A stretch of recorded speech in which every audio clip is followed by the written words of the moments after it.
Shalom saudara-saudari terkasih dalam Tuhan Yesus Kristus. Bagaimana kabar kita hari ini? Harapan saya kita sehat-sehat selalu dan tetap berdiam diri di rumah, tetap jaga kebersihan bayi kita semua. Sebentar kita akan mendengarkan firman Tuhan. Baiklah, sebelum kita pada firman Tuhan, kita terlebih dahulu berdoa. Allah Bapa yang berada dalam kerajaan surga, sungguh kami bersyukur Tuhan buat kasih-Mu, buat pernyataan-Mu dalam hidup kami. Engkau masih mengizinkan kami untuk hidup ya Bapa.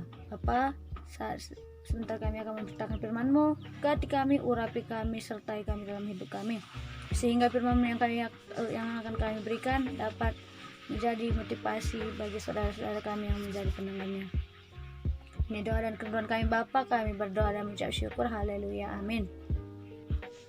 Kita langsung ke pembacaan firman Tuhan kita saja yang terdapat di dalam 2 Timotius 4 ayat 1-5. Beginilah bunyi firman Tuhan. Penuhilah panggilan pelayanannya di hadapan Allah dan Kristus Yesus yang akan menghakimi orang yang hidup dan yang mati. Aku berpesan dengan sungguh-sungguh kepadamu demi pernyataan ini dan demi kerajaannya, beritakanlah firman Tuhan. Siap sedialah baik atau tidak baiknya waktunya. Nyatakanlah apa yang salah, tegurlah dan nasihatilah dengan segala kesabaran dan pengajaran.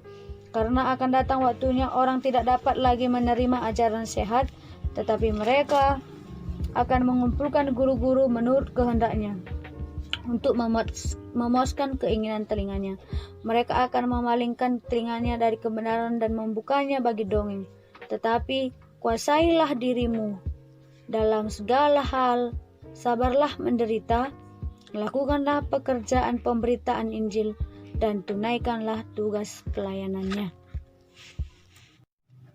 Yang menjadi tema kita pada kesempatan ini yaitu menjadi pemberita firman Tuhan, yang telah kita baca dari nats Alkitab 2 Timotius 4 ayat 1-5.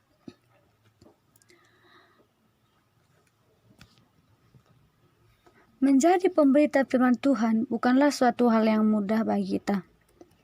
Tetapi selagi orang percaya kepada Tuhan, kita harus tetap menjadi pembawa berita. Jika kita lihat dari asal katanya, kata pemberita atau memberitakan berasal dari kata kerisen. Istilah kerisen menitik beratkan hubungan pemberita itu dengan beritanya. Seorang pemberita membawa sebuah berita yang tidak berasal dari dirinya sendiri, melainkan berita itu dinyatakan dan ditugaskan kepadanya. Orang itu semata-mata menjadi pemberita, penyiar dari pesan yang disampaikan kepadanya. Dengan demikian, seorang pemberita firman hanya melaksanakan apa yang ditugaskan Allah dengan taat dan setia. Demikianlah halnya dengan kita, sesuai dengan tema kita hari ini yang meminta kita untuk menjadi pemberita firman Tuhan. Berarti kita melakukan tugas yang diberikan Allah kepada kita. Dan pemberita firman Tuhan adalah tugas yang sangat mulia karena yang menugaskan kita Allah dengan taat dan setia. Mungkin kita bertanya, apa yang menjadi alasan kita untuk memberitakan firman Tuhan? Ada 2 yang menjadi alasan kita mengapa kita menjadi pemberita firman Tuhan. Yang pertama yaitu karena perintah Tuhan. Jika kita lihat dalam ayat ini, Paulus memberikan perintah kepada Timotius untuk memberitakan firman Tuhan. Bahkan ia mendesak Timotius. Tetapi perlu kita ketahui, perintah yang diberikan Paulus kepada Timotius adalah berasal dari Allah. Amanat dari Allah. Dapat kita bandingkan dengan Matius 28 ayat 18-20. Juga Kisah Para Rasul 1 ayat 8. Dengan perintah ini atau amanat agung ini bukan hanya untuk Timotius, tetapi juga kepada orang percaya. Maka jika kita lihat dalam Matius dikatakan, pergilah dan jadikanlah semua bangsa menjadi muridku. Ayat ini adalah hal yang sangat penting bagi orang percaya dan juga kepada Timotius pada waktu itu. Memberitakan firman Tuhan itu adalah perintah dari Tuhan. memberitakan firman Tuhan itu adalah perintah dari Tuhan. Ada apa dengan perintah itu sehingga menjadi sebuah perintah? Dan bagaimana cara memberitakan firman itu? Ada beberapa tahap di sini yang dapat saya berikan, yaitu tahapan yang pertama, perintah Tuhan bersifat penting. Dapat saya ulangi, yaitu perintah Tuhan bersifat penting, terdapat dalam ayat 1b. Dalam ayat ini sudah sangat jelas dikatakan bahwa Paulus berpesan kepada Timotius dengan bersungguh-sungguh. Mengingatkan pesan ini bersifat penting. Berarti tidak ada lagi yang namanya tawar-menawar ataupun seperti yang di pasar negosiasi. Dalam memberitakan firman Tuhan, baik itu dalam kondisi apapun, maka dalam ayat 2 dikatakan, beritakanlah firman. Siap sedialah baik atau tidak baiknya waktu. Kata beritakanlah firman bersifat aurotis imperatif. Dan kata firman berasal dari kata logos. Dan dalam adalah Yohanes 1 ayat 1. Dia adalah firman. Dan kata dia menuju kepada Yesus. Kata dia menuju kepada Yesus. Dapat dilihat dalam Kolose 4 ayat yang 3. Dia adalah Injil itu. Dia adalah firman itu. Yohanes 1 ayat 1. Kalimat siap sedialah baik atau tidak baiknya waktu ini adalah sebuah aorist aktif imperatif. Secara harfiah diterjemahkan pada musimnya atau eukarios, dan di luar musimnya adalah akarios. Hal ini menggambarkan amanat agung kekristenan. Terdapat dalam Matius 28 ayat 18-20. Jika kita ragu membagikan firman Tuhan, itu hal tidak biasa dan perlu kita ketahui bahwa dalam pemberitaan itu kita sudah melakukan amanat Tuhan. Mungkin kita bertanya, kenapa pemberitaan ini sangat penting? Ada dua jawaban yang dapat saya berikan, yaitu yang pertama, karena firman Tuhan membahas tentang kemahakuasaan Tuhan, yaitu terdapat dalam ayat 1. Dan yang kedua, pemberitaan firman Tuhan membahas tentang kehidupan manusia atau jemaat, terdapat dalam ayat yang kedua. Bagian yang B, karena perintah itu bersifat kudus. Kata kudus berasal dari kata kudus.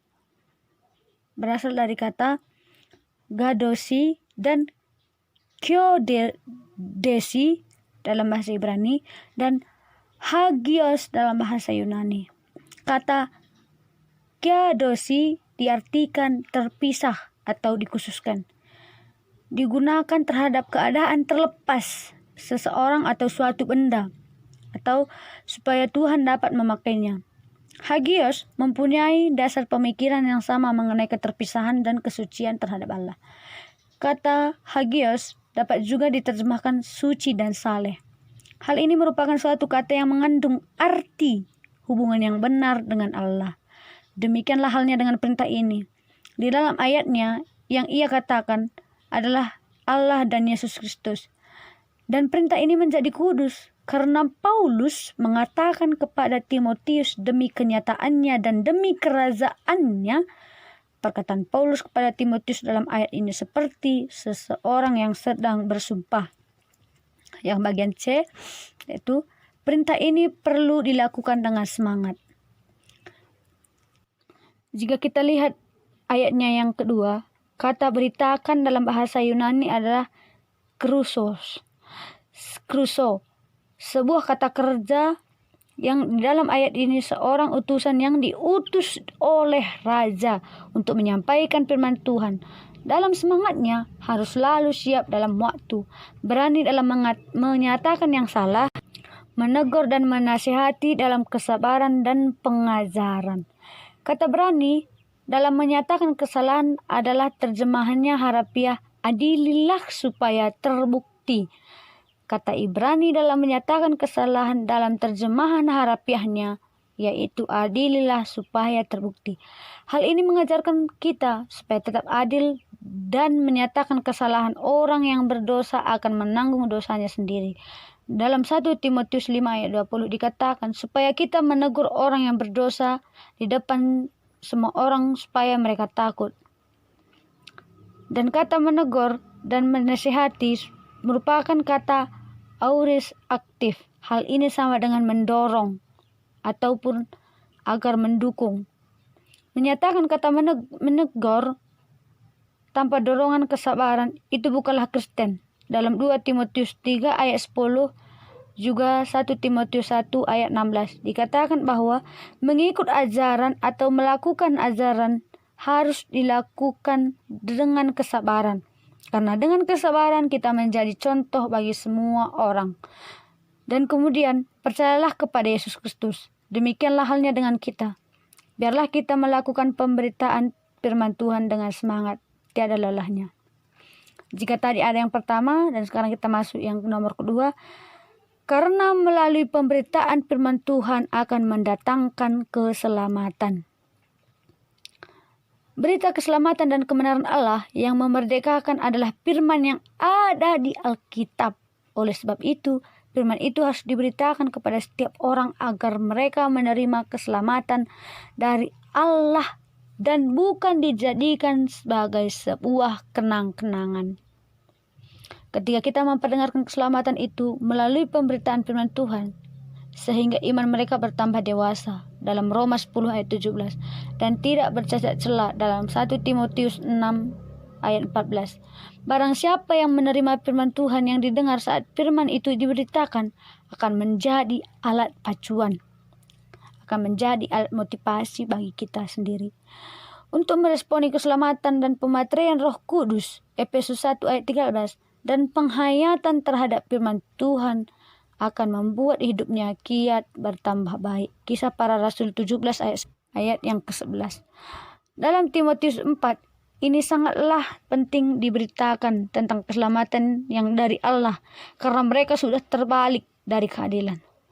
Yang paling terhadap dongeng ayat 3 dan 4. Dalam ayat 3 dikatakan bahwa jemaat yang di Tesalonika tidak akan menerima ajaran yang sehat, tetapi mereka menghadirkan pengajaran yang memuaskan keinginan mereka.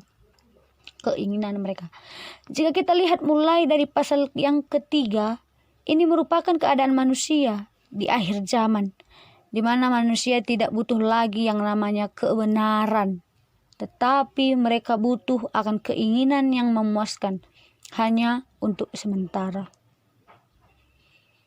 Dalam pasal yang ketiga ayat 1-4 sudah mencerminkan kehidupan manusia tidak lagi menerima ajaran sehat. Mereka sudah cinta uang, tidak mengasihi, dan lain-lain. Dalam hal ini, mereka sudah menuruti kehendak mereka sendiri, mengumpulkan guru-guru. Hal ini dapat diartikan dengan menambah jumlah pengajaran sesat. Dalam ayatnya yang keempat, memalingkan telinganya dari kebenaran dan membukanya terhadap dongeng. Kebenaran kata kompresif untuk pernyataan Allah yang berpusat kepada Yesus Kristus. Dongeng meninggalkan satu-satunya landasan hidup Yesus. Maka pengajaran dan perilaku mereka akan dibangun di atas pasir, yaitu di atas dongeng. Di 2 Petrus 2 ayat 16, dongeng dikontraskan dengan kebenaran Allah yang tertulis. Oleh karena itu makin mendesaklah kebutuhan akan pengajaran yang besar. Dalam hal ini sangat dibutuhkan pemberitaan firman Tuhan. Ketika kita tahu kebenaran itu, mari kita beritakan kepada sesama kita yang selama ini yang terpuruk dengan keinginan hawa nafsu mereka. Ketika orang percaya sudah berbalik dari kebenaran dan berpaling terhadap dongeng, atau mereka sudah terpuruk di kegelapan, kita seharusnya membawa mereka kembali ke dalam terang atau ke jalan yang terang.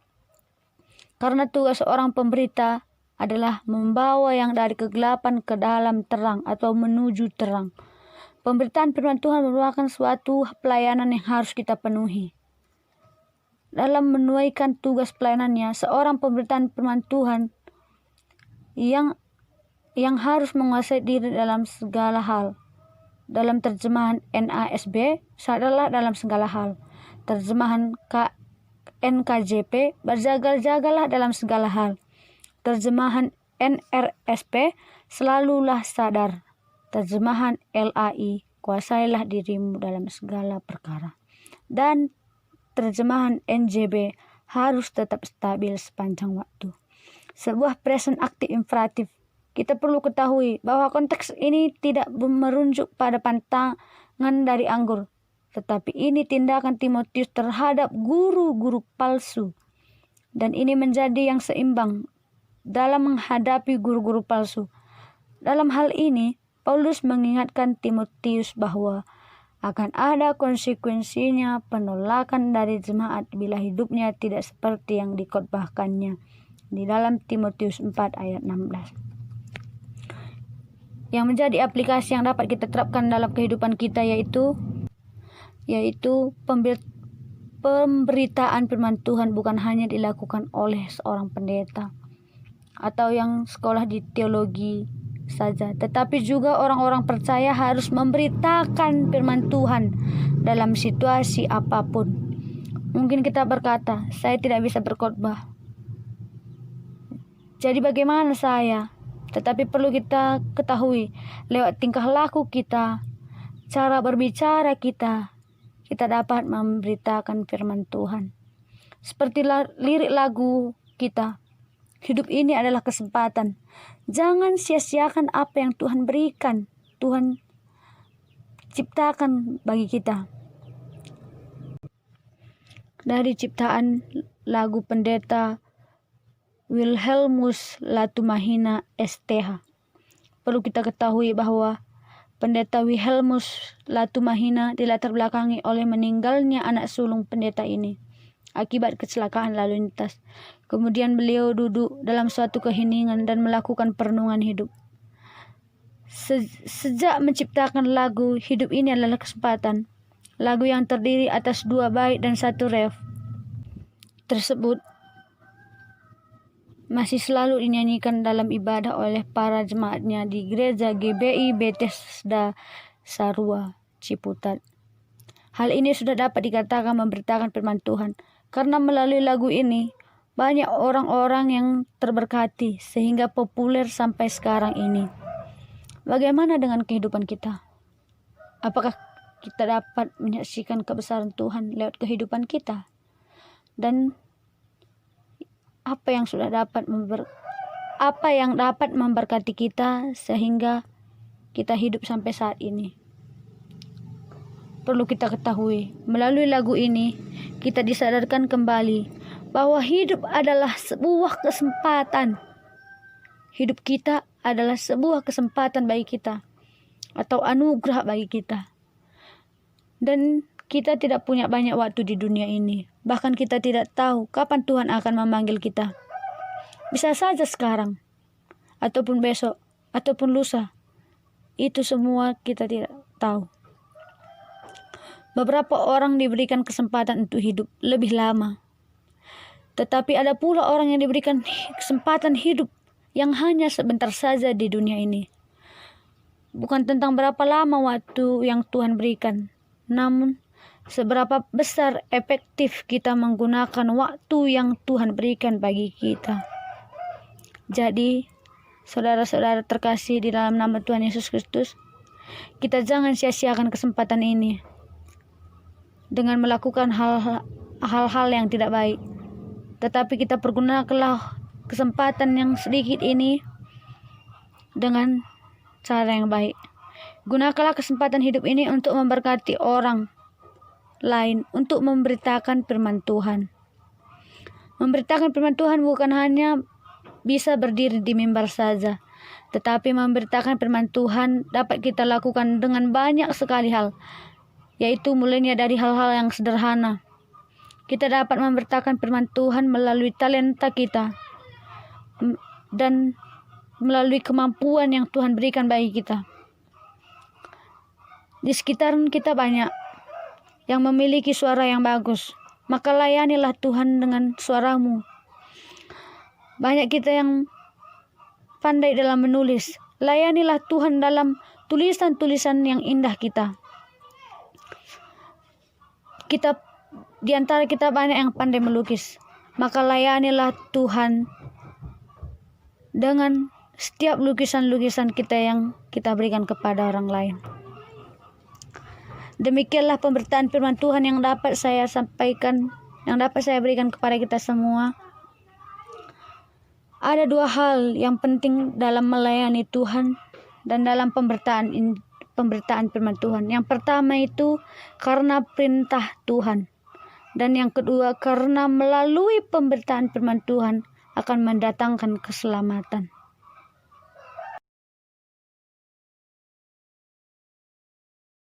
Demikianlah firman Tuhan, kita berdoa. Kembali kami mengucap syukur Tuhan buat kebaikan dan kebenaran-Mu di dalam hidup kami. Ajari dan tuntun kami Bapa di dalam melayani Engkau, sehingga kami dapat menggenapi firman-Mu ya Bapa. Di atas semua kehidupan kami serahkan ke dalam tangan pengasihan-Mu saja. Kami berdoa dan bersyukur. Haleluya, haleluya, amin. Sekiranya setelah kita mendengar isi firman Tuhan ini, kita dapat menerapkannya dalam kehidupan kita sehari-hari, dapat termotivasi dan menjadi pedoman kita untuk melayani Tuhan dengan talenta-talenta yang kita miliki. Sekian dan terima kasih yang dapat saya berikan kepada kita semua. Shalom.